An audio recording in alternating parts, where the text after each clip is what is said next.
Kalau reproduksi kan kita artinya mereproduksi, jadi kita menghasilkan keturunan. Bagaimana sih bisa memproduksi keturunan-keturunannya yang lebih bagus? Produksi misalnya kalau sapi produksi susu tinggi, kalau daging misalnya nggak kalah dengan Wagyu tuh sapi steak Wagyu, nah seperti itu ya. Nah ini tuh mahal, kalau beli di Australia tuh satu pak tuh berapa dolar, roti isi 10 dengan aplikatornya. Akhirnya kita coba, oh ini kan kandungannya progesteron, oke kita teliti, kita buat pakai ini spons vagina.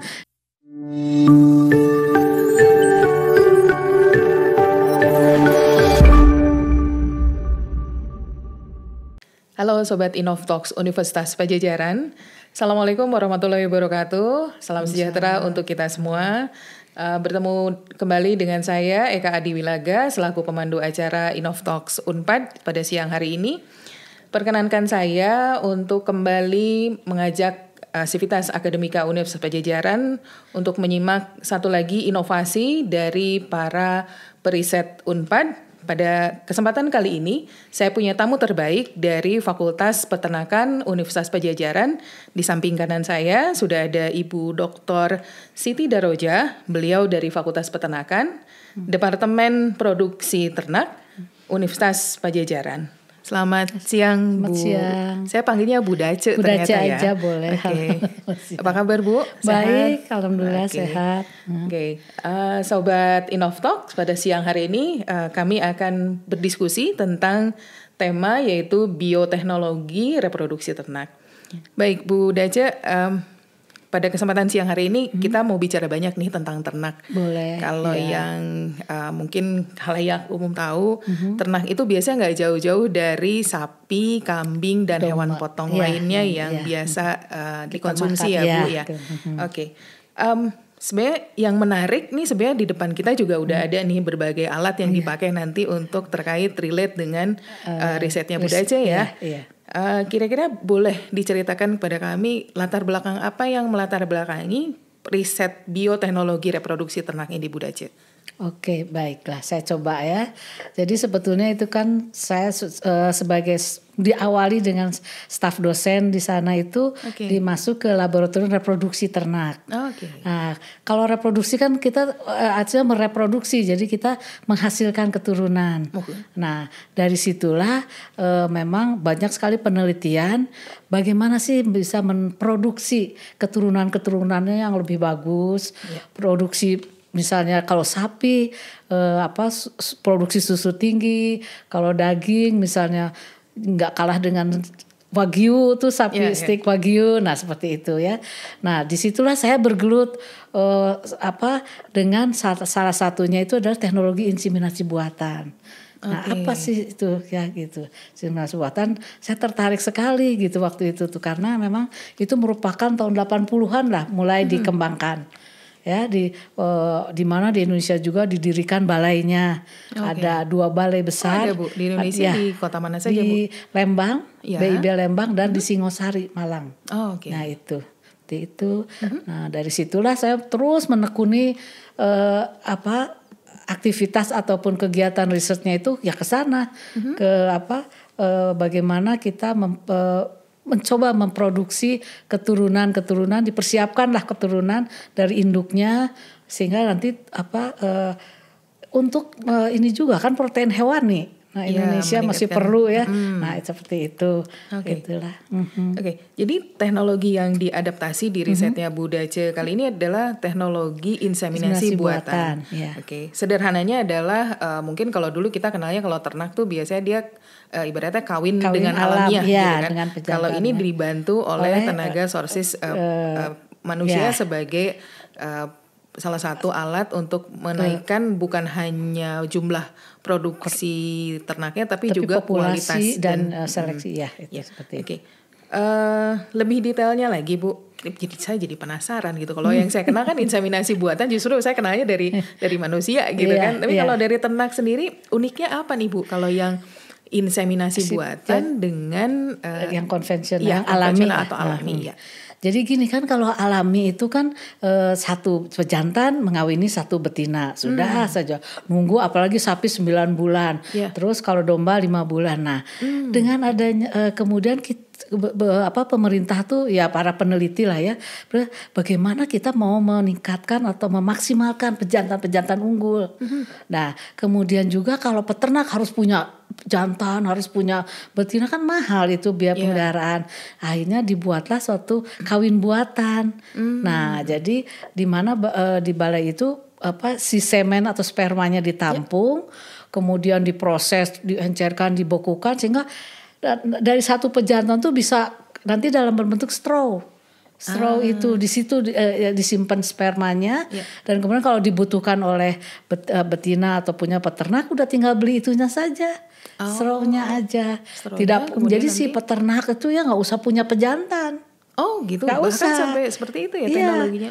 Jadi bisa beli melalui koperasi, kita kerjasama koperasi, jadi BIB Lembang dengan ataupun dengan dinas itu dinas peternakan dan kesehatan hewan tuh ya itu mau peternak.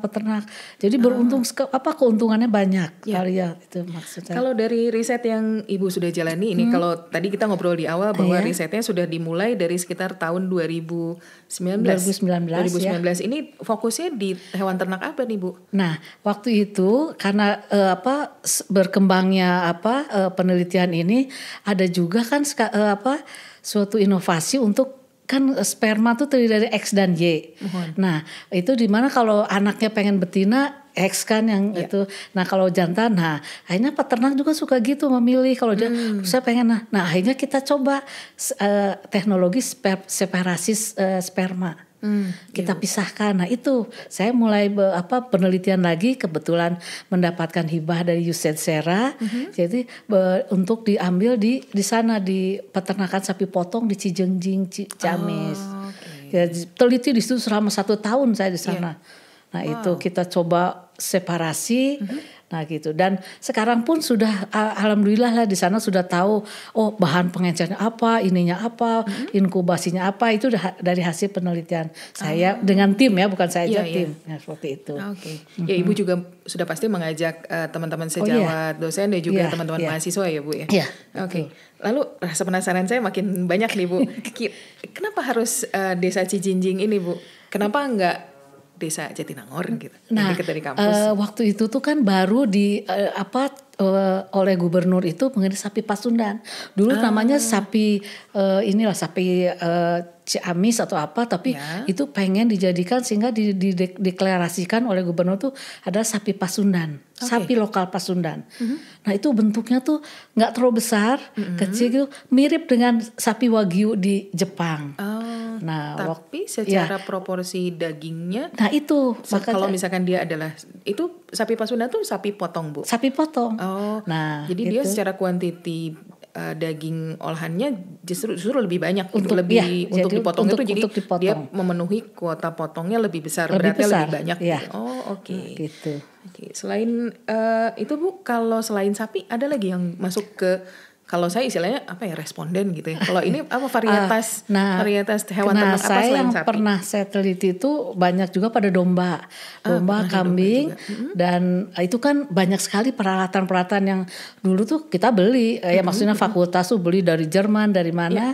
Nah akhirnya saya berpikir untuk PKM, pengabdian kepada masyarakat, sehingga kita di lab tuh membuat sendiri miniatur dari situlah contoh, sehingga kita bisa memproduksi dan kita lakukan. Kalau PKM itu saya membawa alat-alat terus kemudian, dan itu bisa ditiru oleh petani, peternak. Dan jadi dia juga tidak perlu punya ataupun misalnya dalam satu kelompok aja ya, kelompok ternak tuh ada yang punya satu jantan sudah cukup. Nanti dia tampung, dan itu dibagikan ke semua. Nah seperti itu. Nah kalau bicara alat, karena di depan kita udah ada nih Bu ya, di depan kita nih Sobat Innovtalks ini udah ada alat yang bahkan dibuat Bu Dace dengan tim penelitinya yang dipakai dalam rangka bioteknologi produksi ternak. Boleh diceritakan Bu, ini yang di depan kita nih apa nih? Dan peruntukannya apa? Nah Ini pertama, ini tuh kan kalau untuk kita mengawinkan tuh perlu sperma ya. Nah ini kan karena buatan kita harus menampung dulu spermanya. Nah ini kita membuat seperti ini yang ukuran kecil untuk domba atau kambing. Nah kalau yang kami punya di lab itu dulu pesanan langsung dari Jerman dari mana. Kayaknya kita coba buat, kalau mereka dari bonit ini bisa dari kayak peralon kayak apa gitu. Ini kita potong. Bahkan dengan bahan baku yang sebenarnya ada di sekitar semua peternak ya. Ada, bisa memanfaatkan. Nah terus ini kan tabung reaksi bisa. Nah disinilah ini kita berupaya menciptakan ini alat sendiri waktu itu dan kemudian alat sendiri dan kadang saya juga kalau PKM tuh nanti di sana ada yang tenaga operasi itu kita sumbangkan. Ini kan itu terus-terusan kepake gitu mangga. Tapi kita ajari juga kalau mau buat karena cukup cuma satu juga udah cukup. Dia kan ini kan dicuci di ini gitu. Nanti bisa istilahnya satu alat bisa dipakai oleh peternak dengan banyak kelompok ya, peternak ya gitu kan. Gitu. Nah seperti itu. Ini usia alatnya sendiri kalau dari mulai dibuat ya Bu, sampai tahan berapa periode lama? Tahan lama, paling yang sulit tuh ini kan pakai karet nih. Nah itu agak sulit kita nyarinya tuh harus ke pabrik karet gitu ya. Kalau itu pernah kita coba pakai balon tapi terus pecah. Karena butuh elastisitas tertentu ya untuk lapisan ini kan nanti dikasih air terus kemudian pelicin. Jadi nanti kalau dimasukkan udara tuh persis seperti vagina yang alami seperti gitu. Nah ini sebutnya vagina buatan ini tuh. Dihubungkan dengan corong. Nah nanti begitu ditampung si spermanya masuk ke sini. Kemudian kita bagi-bagikan dengan spet biasa kalau itu jumlah sperma ternak tuh relatif banyak ya. Jutaan satu cc-nya. Yang pernah masuk di penelitiannya Ibu, kalau dari satu penelitian ini idealnya berapa apa ya isinya berapa kali untuk berapa kali ini bisa disebarkan satu kali ambil sampling kalau gitu. Itu kan volumenya berbeda-beda. Kalau sapi lebih banyak ya. Biasanya kemarin sapi Pasundan tuh ada antara 5 cc sampai itu. Nah itu bisa kita olah jadi semen beku tuh bisa berapa straw tuh seperti ini. Nah, jadi nanti itu si spermanya itu sudah berbentuk ini straw seperti ini nih. Nah ini seperti sedotan. Nah di dalam sini ada spermanya itu. Kita hitung dosisnya berapa atau apa. Nah ini kita buat itu sudah ada mesinnya di Cijengjing juga sudah ada. Straw ini bahkan sudah diproduksi diri oleh Ibu dan kawan-kawan di fakultas ya? Iya di BIB Lembang ada terus atau kalau misalnya kita buat juga di lab ada gitu untuk ini jadi saya suka bawa-bawa juga kalau untuk PKM kalau ini dan ya semuanya seperti ini untuk hormon meningkatkan ininya juga ya. Ini kita buat sendiri sebetulnya ada yang mahal itu ini yang buatan dari Australia. Jadi untuk ini peruntukannya untuk apa nih? Untuk mensinkronkan dia menggertak timbulnya estrus tuh berahi. Nah ini tuh namanya cider. Nah ini tuh mahal. Kalau beli di Australia tuh satu pak tuh berapa dolar isi 10 dengan aplikatornya. Akhirnya kita coba. Ini kan kandungannya progesteron. Oke, kita teliti, kita buat pakai ini spons vagina. Kita masukkan nanti progesteronnya dan kemudian kita keringkan. Nah nanti pada saat penggunaan disisipkan saja jadi untuk menggertak dulu biar dia timbul berahi. Untuk memicu sapinya untuk justru birahi sampai dia baru kita IB. Gitu. Menarik ya Bu. Kemudian yang berikutnya apa nih Bu? Ini dulu tuh kan, itu kita mau masang ini tuh kan sebenarnya kalau yang mungkin ibu-ibu kalau yang manusia itu kan ada istilahnya duckbill tuh untuk membuka vagina. Nah itu kita juga ada spekulum. Itu kan mahal, cuma ada satu gitu. Terus akhirnya kok ternyata hanya untuk melihat gini aja. Akhirnya kita coba modifikasi dengan peralon ini. Peralon terus ini kan ukurannya segini. Terus buat ininya kita tambahkan ini lampu tuh. Bisa ada kepake baterai. Nah seperti itulah. Ini ini sebetulnya yang ingin saya patenkan juga tapi belum kemarin udah coba. Ternyata alat ini sedang Ibu upayakan untuk mendapat paten supaya lebih bisa produksi massal mungkin ya Bu ya. Iya, ini bisa dan ini jauh sekali. Kalau harga ini berapa dolar, kalau dengan itu tuh satu pak isi 100 tuh cuma 9.000 lah jatuhnya. Nah, bahkan dengan inovasi risetnya Bu Dace justru bisa meminimalisir cost yang sebenarnya bisa diambil juga bahan-bahannya dari lingkungan sekeliling yang ada di para peternak ini ya Bu. Menarik Bu. Jadi harapan terbesarnya salah satunya adalah untuk merilis paten alat-alat yang ada di depan kita nih ya Bu ya. Oke, kita lanjut lagi ke tema diskusi kita. Kemudian ini kalau misalnya peternak nih Bu, kalau misalnya ternyata daerahnya nih sulit dijangkau, pernahkah Ibu melakukan riset ini di daerah yang ternyata banyak keterbatasannya nih Bu dengan teknologi ini? Selain di Cijinjing tadi ya, gitu. Pernah sebetulnya di daerah lain misalnya? Saya sudah sering melakukan itu untuk pengabdian masyarakat. Ya saya cuma tinggal bawa ini, itu nanti kan sudah kontak dengan setengah-setengah. Itu tidak ada masalah hambatan jarak ya dengan ini. Kayak kalau kita ada peternak sapi aja ya, dia perlu straw itu kalau sudah berisi harus disimpan dalam kontainer atau termos yang berisi N2 cair. Selama dia terendam, tetap sustain mungkin. Ya, itu akan unlimited, nggak akan mati ataupun apa. Sehingga kita cuma bawa itu aja. Jadi itu inseminasi buatan juga menghilangkan hambatan jarak. Walaupun misalnya saya harus ke Papua, saya bawa aja dari Lembang itu ada kontainer kan, ada yang 5 liter, ada itu atau bawa itu kita masukkan, kita harus tutup erat-erat. Ya paling izin di pesawat misalnya itu.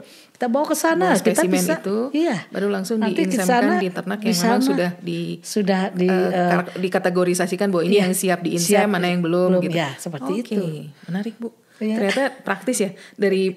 Maksudnya alat-alat ini lahir justru dari labnya Bu Dace dan kawan-kawan di peternakan. Kemudian teknologinya yang tadinya mahal dan sulit untuk diproduksi sendiri, ternyata ada alatnya di sekitar kita dan justru mereduce cost jauh lebih besar jauh ya Bu. Sekali, betul. Kemudian selain ternak nih Bu, apakah pernah nih Bu Dace pernah melakukan maksudnya penelitian ini di hewan-hewan yang lain nih, misalnya yang sifatnya mamalia gitu kan, hewan mamalia lain pernah nggak Bu mengaplikasikan teknologi selain di ternak? Baik, selama ini kan saya bergeraknya di sapi, kambing, domba ya. Nah sebetulnya pada unggas juga bisa. Itu unggas ayam, kemarin hentok saya pernah, tapi memang bahkan justru bukan mamalia ya kalau petani tadi. Itu bisa ya. Dan malah di BIB Singosari itu sudah untuk burung pets animal, karena ke arah itu burung-burung yang mahal itu sudah diproduksi strawnya. Nah kalau kami di sini misalnya praktikum ataupun penelitian mahasiswa, ya kita pakai ayam, jadi itu lebih mudah lagi nampung sperma itu dimasas langsung gitu, nah seperti itu. Gitu ya. Wah, luar biasa. Yuk. Ternyata saya kira tadi untuk hewan, maksudnya dengan hewan mamalia aja ternyata bisa ya. Hewan buas juga hewan liar bisa. Untuk yang dilestarikan atau hewan langka yang misalnya hewan langka ataupun yang di kebun binatang atau di mana itu memang dokter hewan, tapi harus hati-hati untuk menampungnya, itu harus dipingsankan dulu. Itu risiko. Dan begitu nah itu saya mah nggak berani ya, karena dia baru bisa ditampung sperma itu kalau udah mau mendekati siuman. Ciri-cirinya tuh ekornya sudah bergerak. Saya nggak mau lah. Tantangannya luar biasa tuh Bu kalau gitu. Kalau yang dipingsankannya, maksudnya harimau Jawa kan nggak lucu ya Bu. Begitu dia mau bangun lah kita di depannya gitu kan. Tapi justru memang teknologi ini juga sangat membantu. Itu tadi ya kalau untuk hewan-hewan atau untuk hewan langka. Nah seperti itu saya pernah juga mendapat hibah dulu tahun berapa ya, untuk jadi si sperma ini bisa jadi bank sperma. Nah waktu itu saya penelitian anoa kan sudah hampir habis. Anoa termasuk ternyata waktu pas kita harus di bawah LIPI lah waktu itu ada ini gagal, ternyata nggak dapat bahkan itu kan, tapi saya waktu itu membawakannya itu anoa, saya takut itu hilang hampir musnah lah sekarang juga. Nah itu tuh jadi kita buat bank sperma sama pada manusia juga kan suka ada. Iya memang ada kalau sekarang teknologinya. Nah itu ini sama seperti itu. Nah untuk ini kalau karena tadi kan kita memulai obrolan kita nih penelitian Bu Dace ini 2019. Ini tahun 2020 2021 tadi kan sudah mulai banyak inovasi-inovasi terutama dari sisi alat, dari sisi formulasi juga banyak dikembangkan ya Bu. Nah untuk tahun ini nih tahun 2022 ada inovasi apa nih Bu yang coba dikembangkan Bu Dace dan tim terkait kemarin teknologi itu ini? Saya saya ingin memaksimalkan ini seeder ini yang dari Australia ini, karena saya pernah baca ada satu jurnal tuh jangan sekali pakai, katanya itu bisa 2-3 kali. Okay. Nah ini kita teliti, ini betul nggak begitu kita pakai, kan itu diinsertkannya tuh 10 hari sampai 12 hari, kemudian kita cabut, kita IB. Nah ternyata kita coba kita cuci, dan kemudian kita keringkan di autoclave segala, kemudian kita pakai lagi, ternyata masih bisa. Nah itu kan juga ya sedikit-sedikit cost yang biasa tadi $8 cuma buang saja atau satu kali pakai terus dibuang, tapi ternyata bisa di-reuse ya Bu ya. Kita itu lagi, itu kemarin tuh tahun 2020 kita coba yuk, ayo ternyata bisa. Ya. Di rentang 3 tahun terakhir penelitian Bu Dace ini terkait inseminasi buatan ternak, tantangan terbesar apa Bu yang pernah Ibu hadapin nih dari 3 tahun terakhir ini terkait penelitian? Ya kemarin sebetulnya pandemi ya. Sedih-sedihnya lah kalau bahasa anak sekarang. Sedih-sedihnya apa nih Bu? Sedih-sedihnya ya itu waktu itu kemarin tuh kita kalau ke kandang, kalau ke ini juga ya, dan kemudian waktu itu saya akhirnya kemarin fokus ke ini ke kambing dan domba, karena waktu itu domba sudah banyak dan kambing itu saya ingin sekali karena kan dia ada kambing perah di mana susunya itu diperlukan oleh kosmetik. Yang kalau saya baca artikel Ibu yang kambing etawa ya Bu ya? Ya kambing etawa itu bagus sekali. Nah tapi ternyata waktu itu keburu kena pandemi dan akhirnya saya juga kurang tahu ya apakah cuaca di sana ini banyak yang itu sampai ada yang abortus, keguguran, maksudnya terus kemudian banyak yang mati kambingnya tuh. Gitu. Yang responden yang 40 itu ya Bu ya? 40 ya. Pengusaha ternak kambing kemudian diambil samplingnya dengan kondisi yang macam-macam, ada yang ekstrim sampai bahkan itu pernah dari di Tasik kayak pernah betul, saya tadi baca artikel. Tapi menarik Bu, saya baca artikelnya juga. Hasil penelitian, wah saya bilang ini variasinya banyak ya ternyata. Kalau buat buku ini, saya sudah banyak sekali saya menghasilkan, ini yang terakhir lah, dari tahun 2017 itu banyak bersama Ibu Nurholida itu. Nah di situ nanti saya selipkan hasil penelitian ALG tahun segini, masukkan hasil penelitian itu dengan mahasiswa dengan apa. Jadi saya selalu tampilkan ini yang sudah hasil-hasil penelitiannya. Karena mungkin jenis spesifikasi hewan A, hewan B, misalnya tadi sapi, kambing, berbeda kemudian hewan-hewan mamalia maupun hewan-hewan lain misalnya unggas segala macam, dengan teknologi ini reaksinya jadi berbeda dan hasilnya juga variasinya jadi lebih banyak ya Bu ya. Justru betul. Dari situ tantangannya riset ini harus berlanjutnya apalagi gitu kan. Kalau yang sudah dijalankan sekarang kan nih hewan khusus untuk ternak. Nah, nanti kalau yang untuk bukan ternak pasti challenging-nya pasti nambah lagi ya Bu. Emang orang suka ini ya kami kan ininya peternakan ya, jadi ternak tuh cuma segitu aja. Ya kita nggak boleh misalnya mau pada kucing banyak atau pada anjing karena itu kan ranahnya dokter hewan. Mereka juga mungkin mengerjakan ini tapi ya hanya kami fokusnya ke ternak. Oke, baik Bu.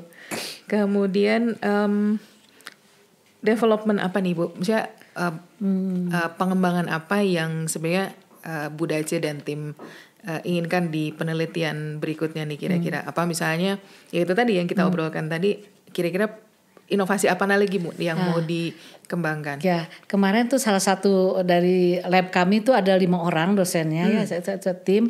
Nah kemarin dia baru selesai S3 dan itunya tuh adalah dia menemukan metode separasi juga kan yang kemarin saya lakukan di Cijengjing tuh memakai bahan kimia lah ya, memakai bovine serum albumin itu kan mahal. Nah dia sekarang itunya dengan pemberian asam ekstrim dan basa ekstrim.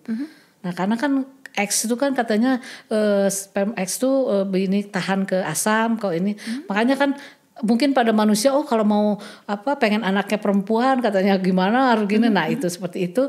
Nah akhirnya dia berhasil. Nah kemarin juga coba. Nah makanya begitu dia pulang, ayolah nanti kita sama-sama kita cobakan lagi itu.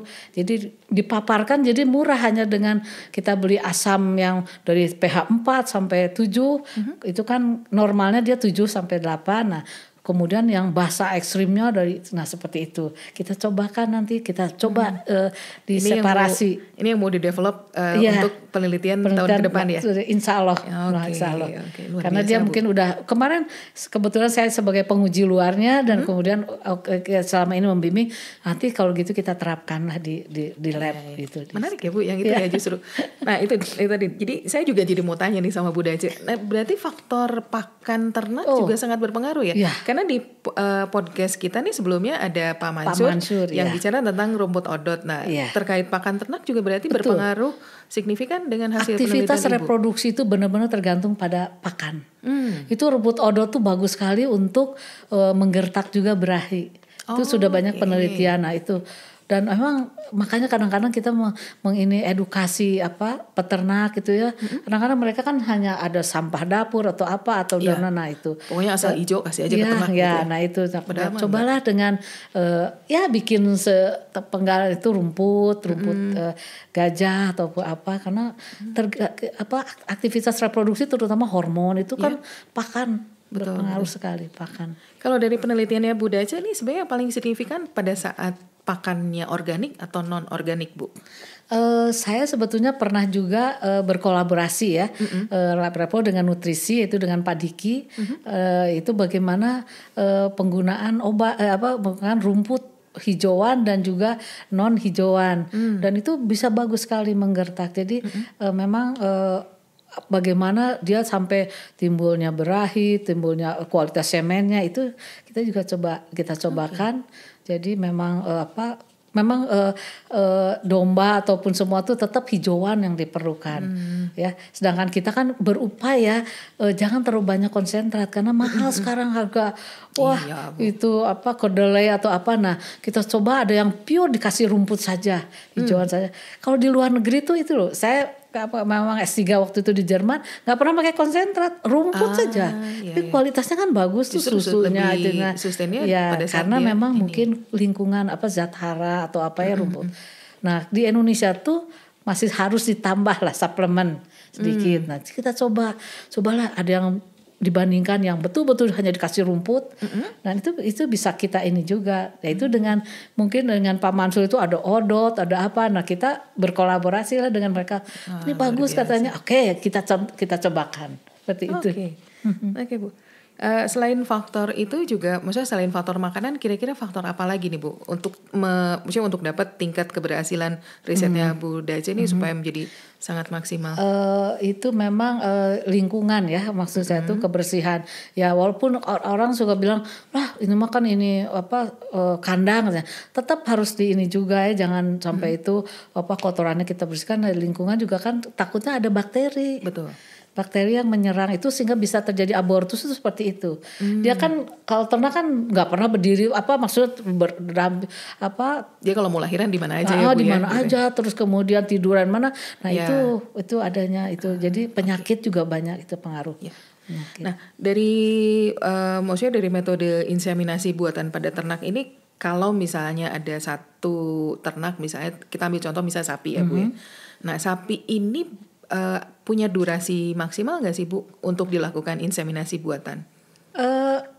Sekarang tuh sudah umumnya sudah biasa, sudah bukan ini lagi jadi di eBay. Jadi sekarang banyak makanya kalau bisa melihat ke BIB Lembang di sana tuh sudah disediakan oleh pemerintah berbagai pejantan unggul-unggul yang kemudian dibuat straw-nya itu. Gitu. Jadi dan sudah biasa kok peternak tuh dia datang melalui koperasi, saya mau straw-nya ini simental ataupun apa atau seperti itu. Dan memang sudah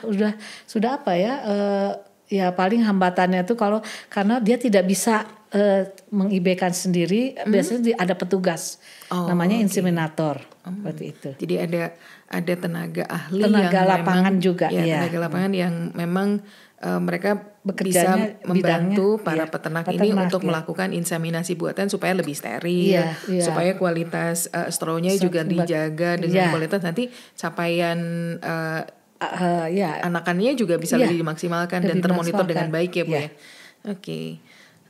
Selain daripada itu juga kalau yang kambing gimana nih Bu? Ada periode khusus nggak kalau misalkan dengan teknologi ini? Sama aja tidak ada saja. Karena kan itu siklusnya setiap 21 hari atau sama sapi, kambing, domba tuh sama, hanya memang jumlah volume semennya itu kan lebih sedikit, biasanya maksimal 2 cc. Kalau sapi yang bagus tuh di sana bisa 5 sampai 10 cc sekali. Nah, kalau yang sapi Pasundan ini juga treatmentnya bagus. sama? Ya kemarin ya sampai 5 sampai 6 cc mah sudah bagus itu. Dan kebetulan memang itu sudah terdaftar mendapatkan slownya itu SNI. Jadi dia sudah terregistrasi. Dan itu tuh harus melalui dicobakan, dilihat. Kebetulan saya suka diminta bantuan oleh Kementan itu untuk yaitu begitu ada pengusulan kita yang ngecek oh ternyata sudah bagus ininya dan itu dikasih label SNI. Itu bisa lebih mahal lagi stronya gitu. Kalau dari penelitian Bu Dace dan tim nih, daerah mana yang kira-kira di Pulau Jawa atau Jawa Barat dulu nih Bu? Saya penasaran pengen tahu daerah Jawa Barat, daerah mana yang paling menarik untuk diaplikasikan teknologi ini? Saya tuh karena kebetulan pengalaman yang sudah ya waktu itu saya sampai punya desa binaan tuh ada di Garut. Di Garut ya, kemudian ya di Tasik ada atau kayak dia kambing, kalau di Garut domba. Karena beda ya Bu, kambing sama domba ya? Ya beda. Nah itu waktu itu di Cijayana itu kita sampai punya desa binaan. Nah kebetulan ada dulu mahasiswa D3 yang sudah lulus dan dia di sana mau, jadi kita suka ke sana, suka ini dan dia meneruskan lah seperti itu di kelompok-kelompok peternak. Dan ya kalau untuk sapi Pasundan ya memang di sana di Cijengjing, Ciamis itu memang tempatnya peternakan itu daerah situ. Bagaimana kalau yang di luar Pulau Jawa atau di luar Jawa Barat sendiri nih Bu? Kan pasti karakter daerah tertentu pasti beda ya. Misalnya kalau kita di Jawa Barat nih karakter peternaknya seperti ini dengan kondisi alam seperti ini gitu. Nah kalau di luar Jawa Barat sendiri yang paling menantang nih daerahnya untuk diaplikasikan penelitian Bu Dace ini di mana? Mungkin ini kita kan sekarang kita pengennya tuh menginikan sapi lokal ya. Nah itu di sana ada sapi Bali, itu di Bali juga jadi takut musnah kan. Nah jadi sebetulnya pengembang IB itu terus dijalankan sampai selain IB dan separasi dan juga transfer embrio. Terus kalau misalnya ada juga di Padang tuh, di Padang Mangatas itu juga itu sapi disebutnya ya sapi Sumatera ada. Terus saya pernah juga ke Madura, sapi Madura. Waktu itu ada expert dari Jerman dan kita sama-sama ke sana ke Madura juga pernah. Itu beda-beda itu karakternya. Ya pasti Bu, kalau itu pasti semakin banyak variasi daerah semakin tertantang juga untuk melakukan sesuatu yang kalau variasi ini ditambah ini jadinya apa gitu ya. Kemudian kalau misalnya ternak yang sudah diinseminasi buatan kemudian lahirlah turunannya, nah itu secara kualitas tadi kan di awal kita udah cerita, secara kualitas dan juga kuantitas juga berbeda ya Bu ya. Ya karena kan itu berdasarkan dari sperma pejantan unggul. Biasanya terlihat sekali pertambahan bobot badannya, bobot waktu di sapi itu anak-anakannya tuh seperti itu. Apalagi kalau terus ditunjang oleh ada lagi misalnya teknologi transfer embrio itu embrionya tuh udah betul-betul dari induk dan dari jantan yang unggul. Itu kita juga ada balainya di Balai Embrio Ternak di Cipelang. Itu memproduksi embrio itu persis dimasukkan ke dalam straw juga si embrio tuh. Sama juga. Tinggal gitu aja, tinggal disertakan gitu. Luar biasa. Kemudian kalau balik lagi ke tadi yang kalau sapi gitu, sapi Pasundan ini punya ciri khas apa lagi nih Bu? Kalau yang di penelitian Ibu? Sapi Pasundan tuh dia tuh tahan terhadap jadi dia mudah adaptasi dengan keadaan lingkungan yang jelek juga. Karena kan di sana tuh dulu banyaknya di hutan di ini. Jadi pakan yang bagaimanapun dia bisa tumbuh, bisa berkembang. Nah itu jadi tetapi sudah secara marka genetiknya molekularnya tuh telah diteliti oleh teman saya juga Ibu Nena. Ternyata kualitas dagingnya tuh bagus gitu. Makanya waktu itu Pak Gubernur tuh saya pengen pokoknya deklarasi itu sapi Wagyu tuh kayak katanya Pasundan itu dagingnya kayak sapi Wagyu. gitu. Dan itu sudah mulai bertahap menuju itu ya. Maksudnya harapan pihak Pemda juga punya program yang harus dicapai oleh para peternak dan sudah mulai mengarah ke sana. Karena yang Cijengjing itu balai itu di bawah Dinas Peternakan Provinsi Jawa Barat. Selalu dibina di ini. Salah satunya saya diminta ke sana untuk peneliti ke arah spermanya. Terus waktu itu Ibu Nena ke arah pemuliaannya, molekularnya, kualitas dagingnya. Terus termasuk sosial ekonomi itu ininya gimana sih behavior peternaknya dalam memelihara itu. Supaya ini ya Bu, supaya tetap konsisten gitu ya. Jadi berbagai aspek yang ada di lingkungan sekitar didukung dengan hasil-hasil riset supaya memang semua programnya bisa jalan dengan utuh ya. Harapan terbesarnya adalah ketahanan pangan di wilayah itu juga tercapai ya Bu. Betul, ketahanan pangan itu. Ini sebenarnya makin menarik nih Bu ngobrol kita nih.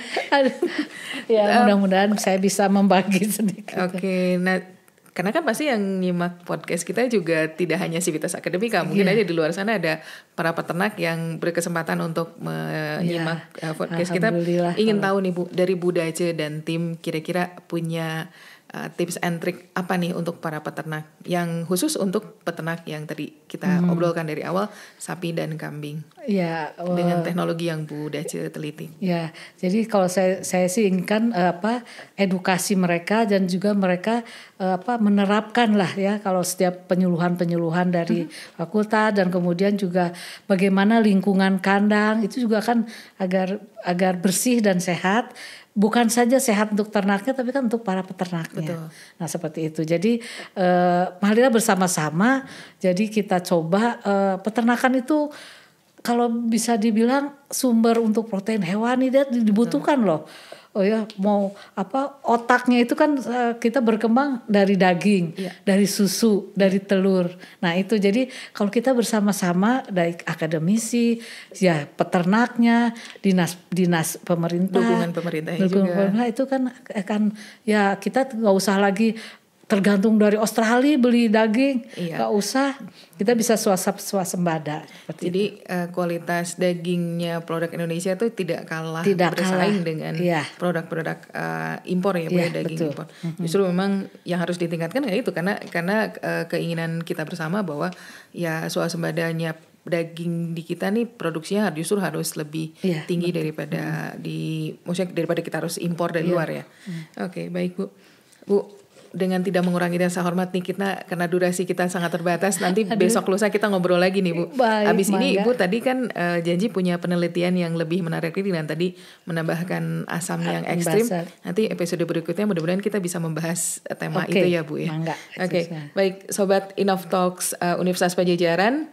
Demikianlah diskusi kita pada kesempatan kali ini. Mudah-mudahan apa yang kita diskusikan ya Bu Dace bermanfaat bagi semua, dan juga inovasi berikutnya juga akan bisa diaplikasi dengan sangat maksimal oleh Bu Dace beserta tim dari Fakultas Peternakan Universitas Padjadjaran.